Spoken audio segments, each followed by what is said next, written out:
and sit down. Hello folks, Colin here, Festa 67's Workshop, and welcome to issue 11 of Legends of Ferrari F1, the die-cast 1/24 scale model collection by our wonderful friends over at DeAgostini. Now, if you'd like this collection yourself, head over to this link all the way along there. It's also in the description below. Head over to DeAgostini and take out a subscription. No tifosi out there will want to be without this lot because they are beautiful. They really are. If you've been following this series, you would have seen we've had some iconic cars in this collection, folks. So, what have we got for you today? We have got the Ferrari 158 F1 from the year 1964, driven by a man I regard as the gentleman of F1, John Surtees, the only person to have won world championships on 4 wheels and 2 wheels, and he was an absolute gentle fella and gentleman of this sport. And I'm already looking at this picture, and it's totally from the era before wings and all of that lot. And when you think how these guys used to gun round in these missiles on wheels, yeah, honestly, you got to take your hat off to them. Pretty much driving around in just a boiler suit and a leather cap, but by Christ, yeah, modern era could learn from these guys. Here we go. It says, like the 156 F1 63 of the previous year, the car used in the 64 season had a semi-monocoque chassis, a technique derived from the aeronautical sector. The V6 Dino gave way to a V8 of 1,500cc. Sharp, light and well balanced, John Surtees, world motorcycling champion, drove it with skill and took the title. And there he is, folks. But when you sit back, you watch these races with these cars, honestly, they must have had nerves of steel, folks. There you go. But when you look how, I wouldn't say basic, but how stripped back and bare these cars were, and yet what they done with them, and they just look, again, fast while stationary. I know I say it a lot, but you've got the beginnings there of little intakes and ways of moving air around. It was just beginning to evolve. But when you look at how exposed he was, but look at what he's wearing. You know, no fireproof clothing and full-faced helmets. Oh no, none of that. Just bog standard overalls, gloves, and off they went, folks.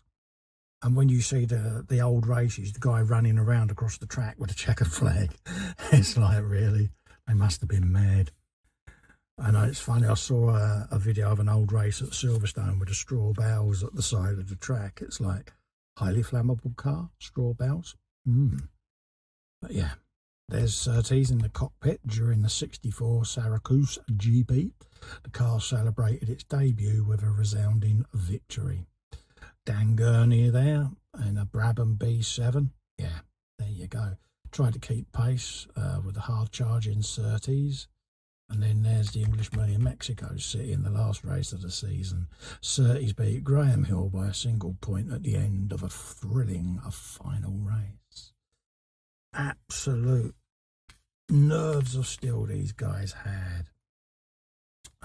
Give these a read, folks, especially these ones with the older cars and the drivers of yesteryear, because you probably don't know who they were, and it gives you an insight into how they helped evolve Formula One into what it's become now. The greats like Surtees, Jim Clark, Graham Hill, all of those sort of people, you know, Fangio, Nuvolari, you know, the list goes on, but they all helped make this sport what it's become. So yeah, there you go. There's the breakdown on what it did. what speeds it could do. Absolutely stunning information in these magazines, and I've learnt a lot just through reading up on them. He's 7 times world championship. The Englishman signed for Ferrari. He'd 63 and the following year won his first and only F1 title. The only driver in history to triumph on both 2 and 4 wheels. There you go. So, yeah. He didn't quite get along with Enzo Ferrari, who was quite demanding, let's be honest. And Mr. Surtees, bless him, you know, that would have played on his mind, and he was a proud fella. But yeah, sadly left this world in 2017, bless him. I don't think he ever fully recovered from the loss of his son, who sadly was killed. And yeah, I think the loss of Henry was very profound with his father, bless him. No parent should lose a child. There's a profile there of Enzo Ferrari. And this is Romano Ottaviani. He was soon replaced by Eugenio Dragoni, who, despite being over 50 years old at the time, enjoyed the respect and admiration of the company's founder. Loads of blurb there on different personnel that were around during John's time at Ferrari. So we'll just close that off and we'll bring in the model. And I think you'll agree with me, folks. She is a beauty. Look at her. Hey, look at that. Ferrari F1, 158 from John Surtees in 1964, folks, 1964. And yes, beautiful, beautiful, beautiful example. And then we can bring that in. Like so. Look at that, folks. And you're going to notice straight away key things. Look how thin these wheels were. These tyres, look how thin they were. But they're treaded tyres as well, folks. Pretty much like ordinary road wheels. But again, when you look at how slick and narrow the cockpit was, but no protection at all for the driver there. It's basically like an aluminium tube, and the poor guy was in there, but there was no side protection afforded in any way. But it was a different time.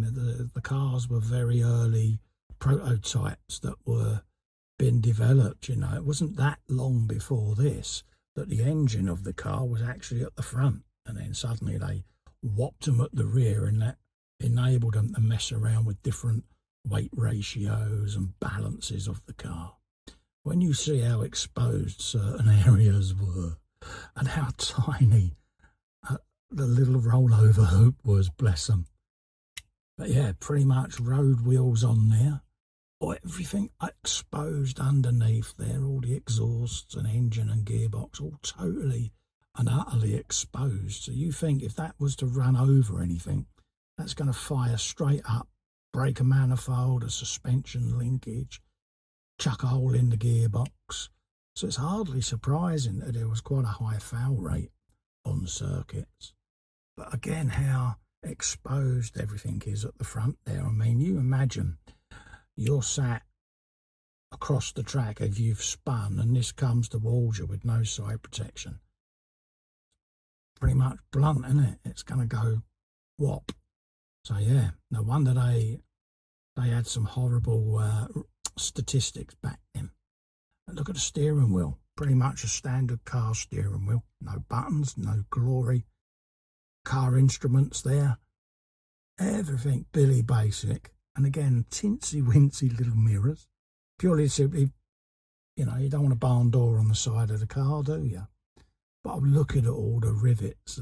It's almost like aeronautical, isn't it, from that era. It's basically an aircraft fuselage on wheels is the easiest way to describe it. But it was, for me, I mean, I'm 57? I was born in 67, so I was, you know, this is 3 years before I was born. But it's the purists era, isn't it? We all look at these cars. And it was motor racing in its nakedest form, wasn't it? In its infancy, in its bare bones, basic incarnation of the sport. But it's probably some of the most thrilling racing was had during this era, to be honest with you. And cars like this deserve their place in the museums and in history. I mean, when you go to Formula One museums and places like that and see a line of cars, how they've evolved, they've all got their place in their era. And for me, these stand out as the beginning of the golden era of Formula One through the 60s, 70s and 80s, probably early 90s, where the evolution of these cars was just so phenomenal. 30 years later, you had the carbon fibre cars, and what can you say? So, yeah, give these the respect they deserve, folks. If you've not heard of the drivers of this era, do a Google search. Put your feet up one afternoon after you watch a modern race. Google John Surtees. Just Google him. Google Formula One 1960s and just sit there and read and click the videos of the races and just sit there and look at what these folks did. And then you'll probably fall in love again with the sport like we all do. And yeah, folks like John Surtees, gentle, quiet chap, went about his business. You can't fault his statistics. What a man, what a driver, what a machine, folks. So if you'd like this machine for yourself as part of your Ferrari collection, head over to this link all the way along here, folks. Right the way along there. It's in the description below. Pop over to the DeAgostini website and take out a subscription to this beautiful collection of cars, folks. You will not be disappointed.